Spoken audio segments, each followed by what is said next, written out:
Hi guys, good morning. Hindi ako bagong gising ha. Iyak lang kasi ako ng iyak. Yung dog ko. Gabi. Where's Gabi? Gabi. Gabi.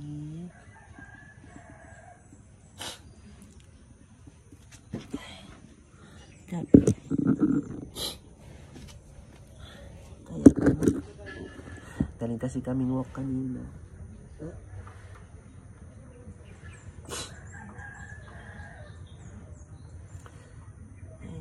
Maalam na ang aking doggy. Oh. Ganda.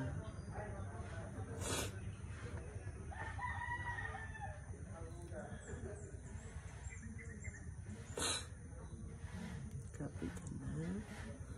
Pagod na ikaw. Ha? Kaya hindi niya na nakatali. Nakatanggal na yan. Kanina pa ako iyak ng iyak. Ayaw ko kasi talaga mag-video. Hindi ako mahilig mag-video ng ano yung nagsasuffer ang ano ng pets. Hindi. Pero yung kanina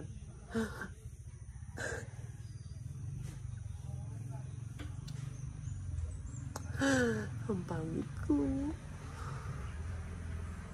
Kanina, nakausap ko siya no. Yung inabot niya yung kamay niya sa kamay ko, guys.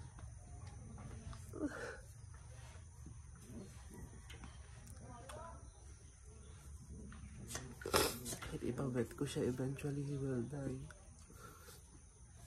Lahat ng signs, halos lahat ng signs of, dying dog, meron na sa kanya. Kahit anong pilit namin pakain, ayaw niya nang kumain. Halos lahat ng mga gusto niyang pagkain nun, ayaw nang kainin ngayon. Kailangan mo siya i-force feed. Ganun mo sa bunganga niya para kumain siya. Yan nyo ha. Ano ko yung kamay ko. Pinapit niya yung kamay niya sa akin. Yan nyo ha. Sinta ko sa iyo.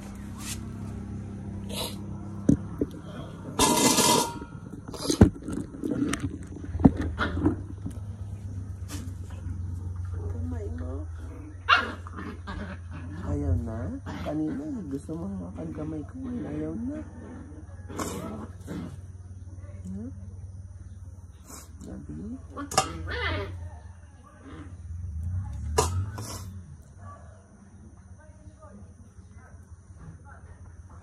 Cellphone ko yan. Mahulog.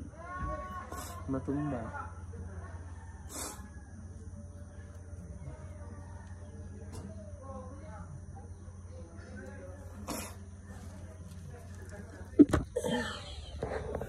Akala nga namin having new pets kasi ganito din siya dati nung 8 years old siya. Mahina na rin ha, parang ganito siya, ayaw niyang kumain, tapos basta ano siya, yung hindi siya active. 8 years old pa siya noon, hindi siya active. And then ay Mingay, punta na nyo. Mga friends kasi silang lahat dito. Kuya, oh. Alis ka na dyan. Tapos kumuha kami, kinuha namin si Emmanuel, yung aming husky. Nandoon ngayon. Tapos sumigla siya. Kaya nga kami nag-adapt ng maraming aso. Maraming mga stray dogs na mga maliliit. Kasi hoping that he will still recover. Pero he's deteriorating talaga kasi matanda na rin. Mahirap ihanda yung sarili pag ganito ang situation. Hindi na nagwawag pa yung tail niya, oh. Pero pag kinakausap namin siya na kung gusto niya na magpahinga, pahinga na. Pahinga ka na, hindi na kaya.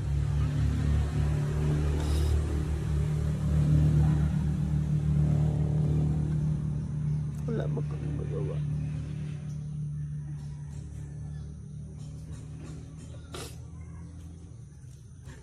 Kapapaligo nga lang ni daddy dito eh. Kahit matanda na, pinapaliguan pa rin para hindi siya mabaho. Dito siya sa balcony. Galing kasi kami sa lakad. Hindi ko siya nilalagay. Alam ko marami kaming pagkukulang. Hindi ko kasi kayang umuwi araw-araw. Kasi kung kaya ko lang, ibubok ko to ng ibubok. Pabawi ako. Kasi wala eh. Ilang years ako sa Dubai? 8 years. Nakuha ko siya before ako nag-Dubai. So most probably 8 years ko siyang hindi naalagaan.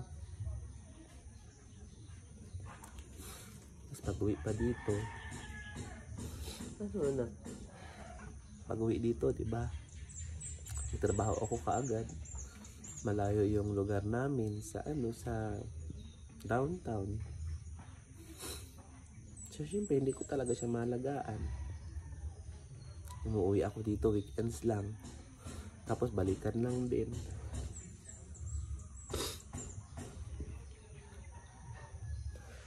He is on his way to crossing the rainbow, guys. Kahit anong pagkain ang bigay ko, ayaw niya lang kainin. Mahilig to sa pagkain ng pusa, as in. Pero ayaw niya rin kainin. Kumakain to ng pagkain ng pusa. Yung treats ng pusa, masarap din kasi yung treats ng pusa eh. Ito man. Gusto mo treats ng pusa? Ha? Gusto mo treats ng pusa? Ha? Ano na? Ikaw? Ikaw? Saan ka galing kahapon? Hinahanap kita. Hindi ka nagpapakita. Oo, kuya.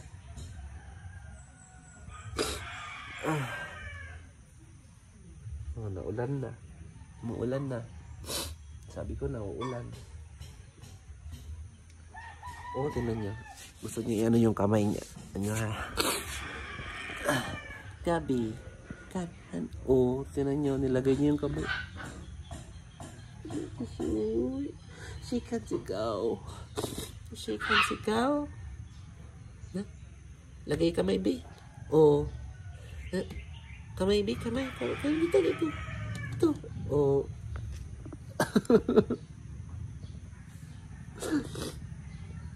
Gabi, Gabi.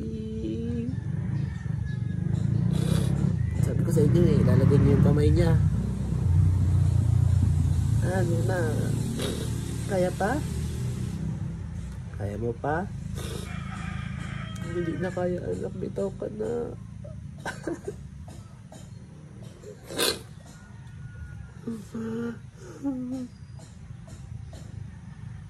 Kaya mo pa? Kasi hindi ko na rin siya maabutan. Aalis na ako mamayang gabi.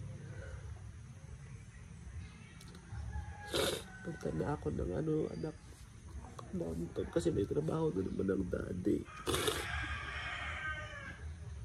Siyempre, aalis ako pag dumating si daddy mamaya.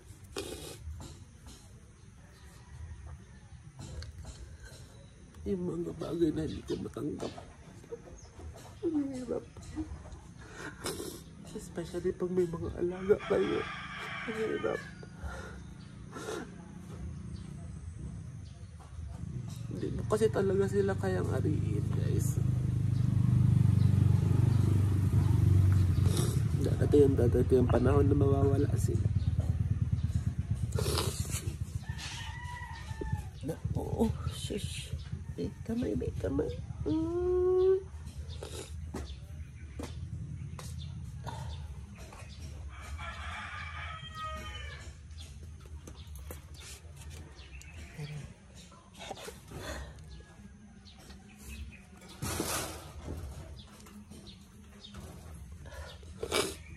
Huh? Lagay niya kamay niya. Madumi yung paw niya kasi naglakad nga kami. Ano? Patingin daw sa kanila, day. Kamay. Kamay. Kamay, dali. Kamay ko. Dali dito kamay. Dito, oh. Dali.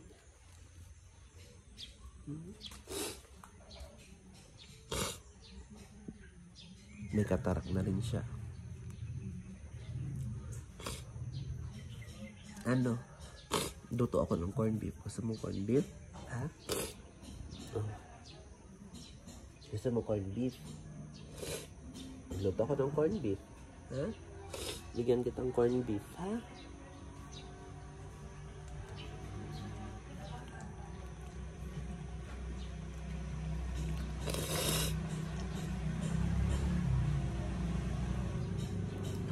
He's old.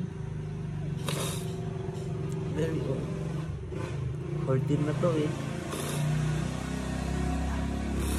Swerte kami na umabot pa siya ng ganitong taon. Ganitong edad. Kasi yung iba wala pang 10, wala na. Patay na. Ito 14 na. Strong boy. No?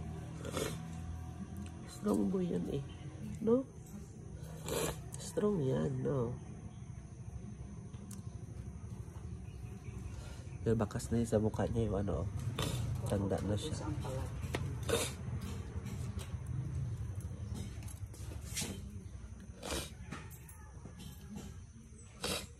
May ano namin siya. Yung nabili ko lang yung kapatid ko ng ano, ng suero, tapos ng electrolyte solution para lang ma-hydrate siya. Tulungan lang namin siya na ano, kasi umiinom pa naman siya, pero ayaw niya lang talaga kumain.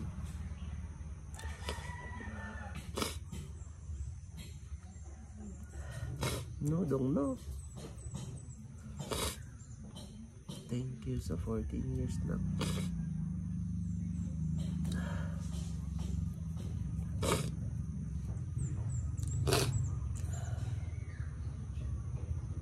Ano?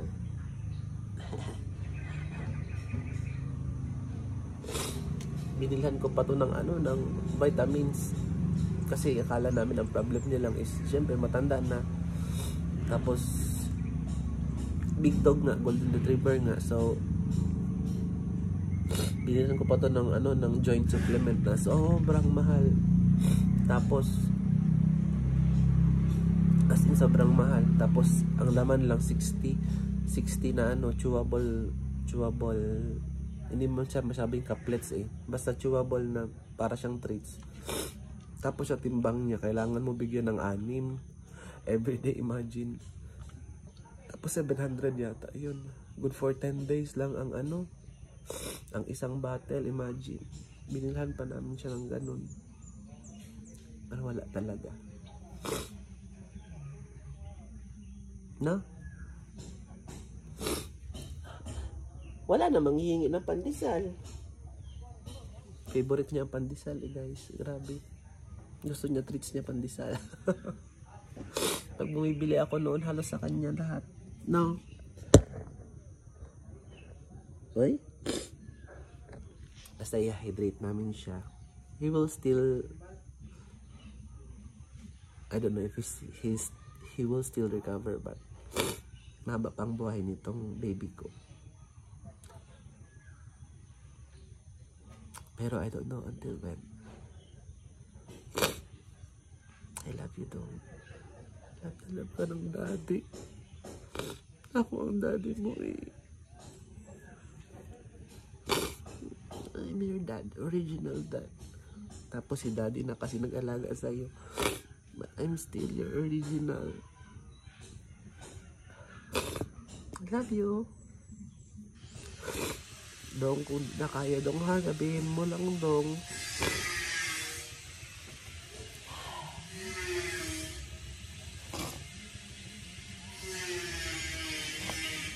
Pahingayin muna natin siya kasi nag-walk siya eh. Yan yung sipon ko lumalabas.